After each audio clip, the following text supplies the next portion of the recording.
Bien, entonces vamos de inmediato a conocer qué ocurre en el mundo con el informe de Alejandra Martínez. Por favor, compañera. Gracias, William. Abrimos paso a este orden informativo. El conservador Mauricio Macri prometió que exigirá la liberación del líder opositor venezolano Leopoldo López si es electo como presidente de Argentina el próximo 25 de octubre. De llegar a la presidencia de Argentina, el conservador Mauricio Macri exigirá la liberación del opositor venezolano Leopoldo López. Este fue condenado a 14 años de prisión, acusado de incitar a la violencia contra el gobierno de Nicolás Maduro en 2014. Inmediatamente asumido la presidencia, vamos a exigir la liberación de Leopoldo López.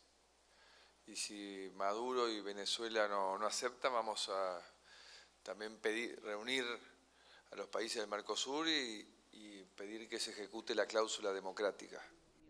Macri se ubica segundo en la intención de voto para las elecciones presidenciales del 25 de octubre, detrás del oficialista Daniel Scioli.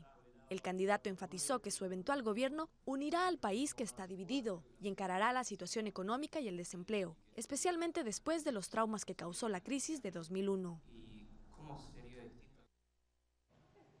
La secretaria de Comercio de Estados Unidos visitó el megapuerto de Mariel en Cuba, donde discutirá la aplicación de las flexibilizaciones al embargo a la isla comunista. La secretaria de Comercio de Estados Unidos, Penny Pritzker, visitó el megapuerto de Mariel, a 45 kilómetros de La Habana, y un importante proyecto económico del gobierno de Raúl Castro. Acompañada por funcionarios del Departamento del Tesoro y de Estado, Pritzker recorrió las instalaciones donde se podrá recibir barcos mercantes de gran calado.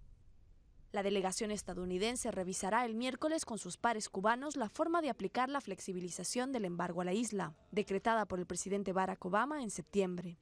La reunión es clave para incrementar el comercio bilateral. Debido a las restricciones vigentes desde 1962, Cuba no puede hacer ventas a su vecino, y solo desde 2001 puede adquirir alimentos y medicinas estadounidenses.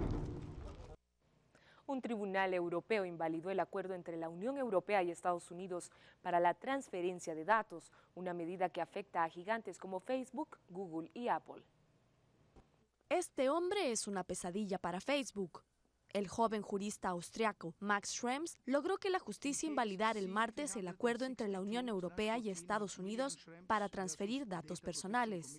Schrems considera que ese país no protege su información personal, especialmente tras las revelaciones de espionaje masivo de la inteligencia estadounidense que hizo Edward Snowden en 2013. Apoyados en este acuerdo del año 2000, gigantes como Google o Apple operan en territorio europeo. Pero la justicia europea lo consideró inválido porque las compañías estadounidenses están obligadas a dar acceso a los datos de sus usuarios por razones de seguridad nacional. El caso, que implica a miles de empresas, obliga ahora a la Unión Europea y a Estados Unidos a llenar este vacío legal para salvar la economía digital transatlántica.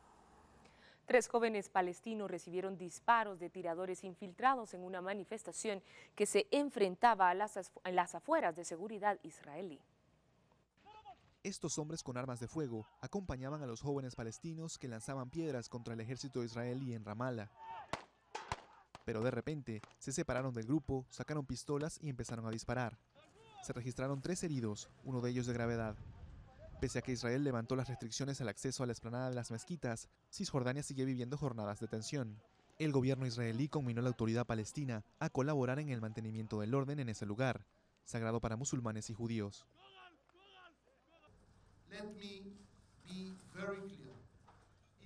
Quiero ser muy claro, Israel no tiene intención alguna de cambiar el status quo, pero este status quo, es importante entender, necesita 2 lados para mantenerse. Israel había impuesto medidas especiales de seguridad ante los ataques a sus ciudadanos de parte de la población musulmana. La organización Médicos Sin Fronteras exigió una investigación internacional sobre el bombardeo estadounidense contra un hospital en la ciudad afgana de Kunduz, hecho que calificó como un ataque de convenciones en Ginebra. Hoy podemos decir suficiente. Incluso la guerra tiene reglas. En este tono, Médicos Sin Fronteras pidió la creación de una comisión humanitaria internacional que investigue el bombardeo al hospital en el que prestaba servicios en Kunduz, Afganistán, donde murieron 22 personas. La ONG declaró que se trató de un ataque a las convenciones de Ginebra, que fijan las reglas del derecho humanitario en las guerras.